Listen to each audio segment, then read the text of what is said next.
here's the thing. It's not your standard article. It's not your standard news article. It's a fake article. Dueling Decades. Broadcasting from the Podcast New York studios, it's another all-new Dueling Decades, the adult-only retro game show where the decades battle for supremacy because it's your history. We just fight for it.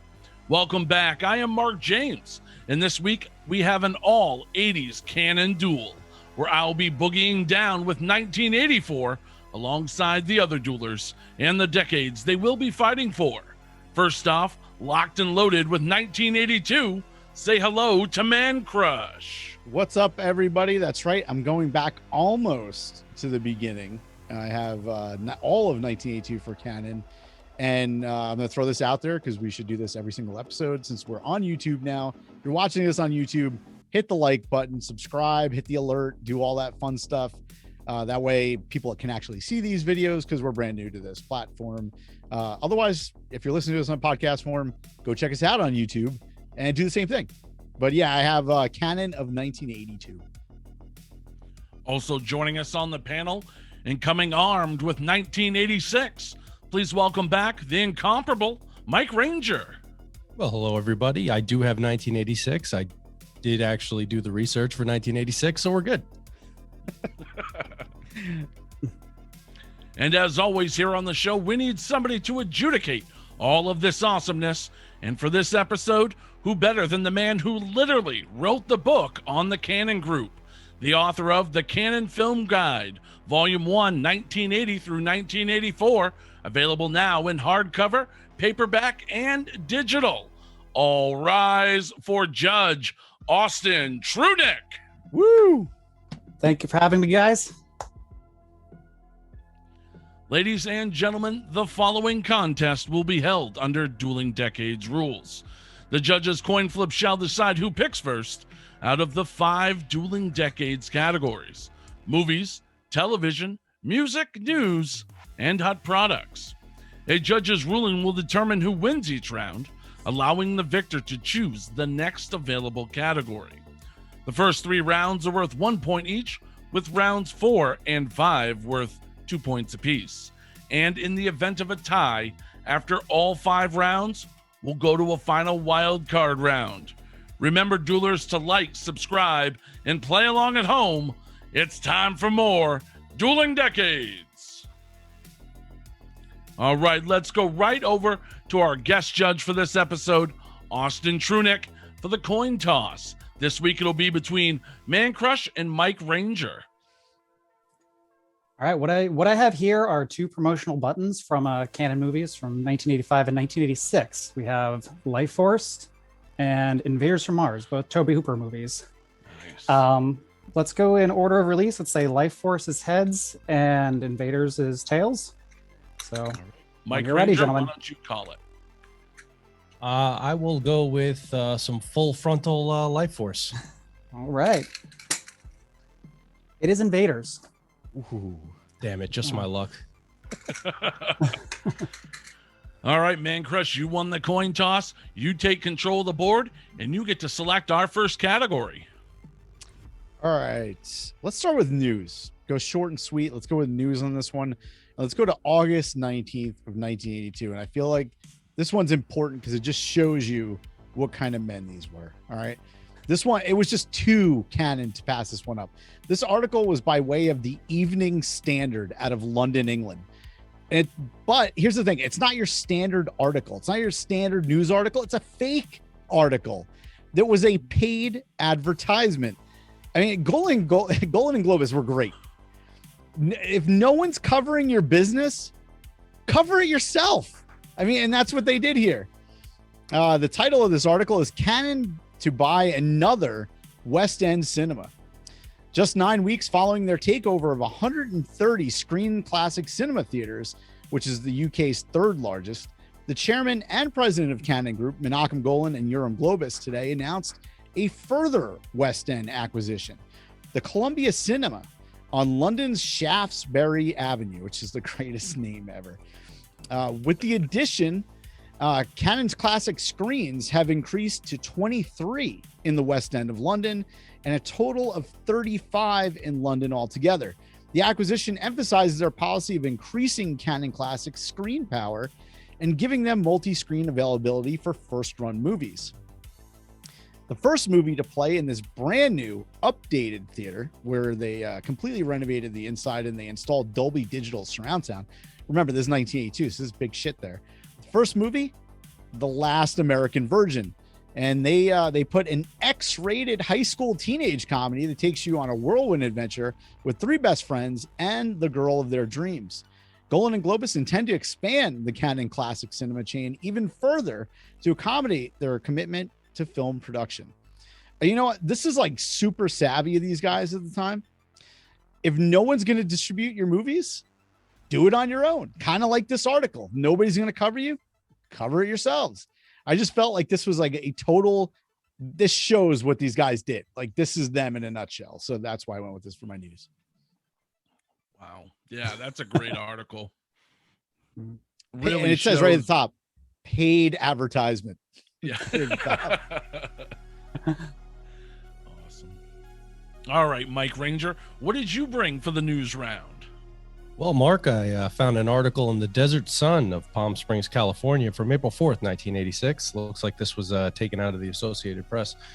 The article says that Viacom International has agreed to pay hundreds of millions of dollars for exclusive pay TV and world syndication rights to more than 60 films by the Canon Group. The agreement was considered a coup for the New York-based Viacom and two of its divisions, Showtime, the Movie Channel, and Viacom Enterprises. At the time of this article, Viacom had a library of 1,100 films, and president of Viacom Entertainment Group said that these motion pictures constitute the most significant addition in recent years to our library of feature films. The deal would grant exclusive airing of the Canon films on Showtime, the movie channels, two national pay TV channels, and Viacom's two pay-per-show viewers channel. They called shit weird stuff back. Yeah, pay-per-view. What the fuck? What kind of name is this? All right. The deal would give exclusive rights to the films for up to 5 years and syndication rights to the films for up to 20 years. So big deal for the Canon guys getting together with Viacom. I'm glad I switched I had two news stories, and I'll save the other one for wild card if we get there. But that was actually part of my news story, because they did the same thing in 82. So I'm glad that I switched, because yours kind of is more than mine. But go ahead. All right. Well, my news story as well talks about the strategies of Canon as well. This one is we're going to go over to the Hanford Sentinel from Hanford, California, May 17th, 1984, for a headline that reads, Hollywood elite scoffs at Golan's no frills policy. When Israeli filmmaker Menachem Golan and his cousin Yoram Globus bought Canon in 1979, it was $3 million in debt, embroiled in more than 50 costly lawsuits, and Canon's biggest hit until then had been the Happy Hooker series in Joe. 4 years later, the team of Golan and Globus had $150 million invested in over 26 films, more than most major studios at the time. Now, they have a superstar stable of actors and actresses with the likes of Katharine Hepburn, Sylvester Stallone, and revenues in 1983 of more than $62 million, with profits of over $6 million. Now, the average budget for a major studio film is $11.5 million. Canon's projects were averaging less than $5 million. Now, how did they get all the money? Pre-sales and independent foreign buyers, along with video cassette and cable rights. That provided most of the financing, so the films actually turned a profit before they were even made. He said, our philosophy is no limousines, no overhead, Golan said. All the money should go on the screen. We try to build a relationship with the stars instead. And then the article kind of goes on to talk about how they built those personal relationships with the stars by tailoring to their individual needs and wants. Katharine Hepburn tried for 12 years to get a movie made called The Ultimate Solution of Grace Quigley. It was a pet project of hers about a senior citizen who puts her ailing friends out of their misery by hiring a hitman to kill them. Canon said, yeah, we're all in. We'll go ahead, let you make that movie finally. So she came on for way less money. Roger Moore, he liked to write, so they let him adapt Sidney Sheldon's The Naked Face, and he got to star in the movie for way less money than he would have charged other studios. John Cassavetes, well, he was just happy that somebody would hire him.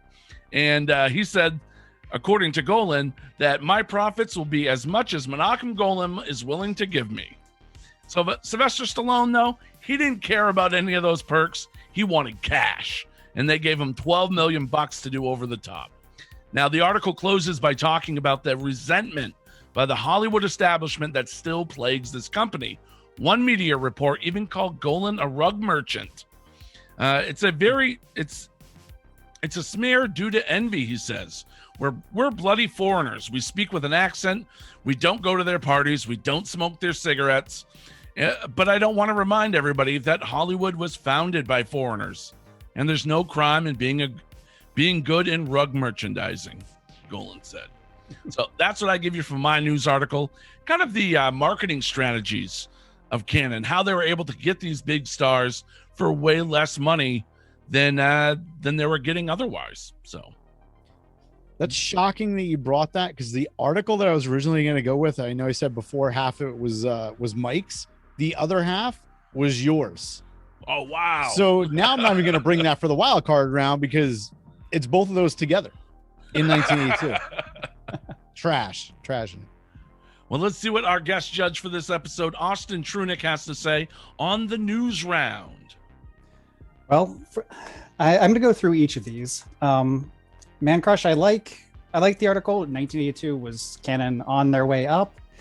But buying theaters is really one of the things that led to their downfall later on. They took a lot of money, basically in 1986, shortly after Mike's article. But they took the money that was meant to go into movies like Masters of the Universe and Superman 4, very infamously, and they spent it buying 30 EMI and movie theater chains. And then they didn't have money to, make the special effects, like pay the special effects guys they wanted for Superman 4, even film most of the scenes that they wanted in that movie.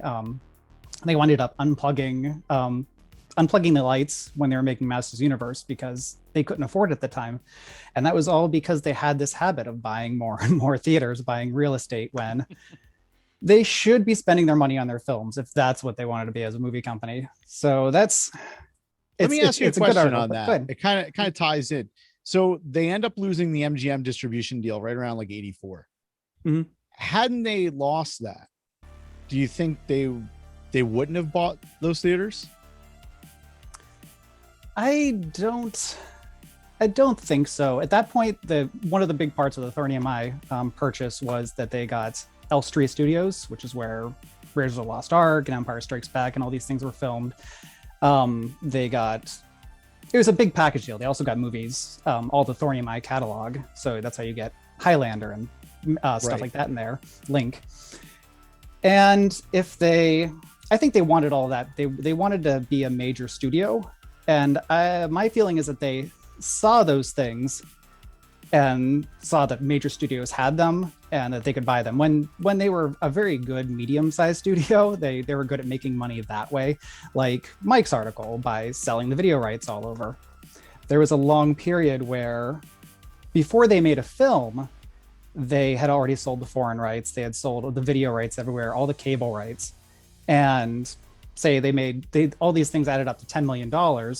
If they shot a movie for $5 million, it didn't matter if anybody went to see it, if it got panned in theaters, they were still in the profit. They would then be able to take that profit and make more movies like that. Right. And that, going into Mike's article, they were very, very smart about the pre-sales. But when they just wanted to get over that sort of hump from being this mini major, is what they call themselves, into a major studio, they went about it in the wrong way. They weren't in the business of making movies that were studio quality films, and they just jumped in too fast. So I think they still would have bought that stuff just because it was a very kind of foolish purchase. And all right, so it had no bearing. Right. I was wondering that when I was doing the research and I saw all the shit they were buying. I was like, I wonder, after 84, if they were like, oh shit, we have to distribute everything. Let's just buy everything so we can just have our own arm But yeah, that totally makes sense. And looking at the history of these guys, I get that. Yeah, they still had to sell their movies even at that point. They had to give away the distribution rights to Over the Top, for example, is a movie they paid Sylvester Stallone $12 million to appear in, made him the highest paid actor in Hollywood. And they didn't have $12 million to give him. And they didn't have any money left over from that to actually make the film. So they had to go and make a deal with Warner Brothers. And Warner Brothers ended up getting the film to distribute and had the Canon logo on it. But all the money they really got from it was just the money to make the movie at that point. Good Lord. All right. Sorry to cut you off. Go ahead. That's Building those relationships. But Yeah. yeah, this takes us to Mark. I have to go with his because it's a great summary of what Canon did in '84. That was really when Canon, the rest of Hollywood was starting to look at them and take them seriously. And yeah, and that article is probably planted by their PR people because they liked that underdog image. They really liked that underdog image. And so I have to go with Mark's article because it is Canon at their happiest times, really entering their heights.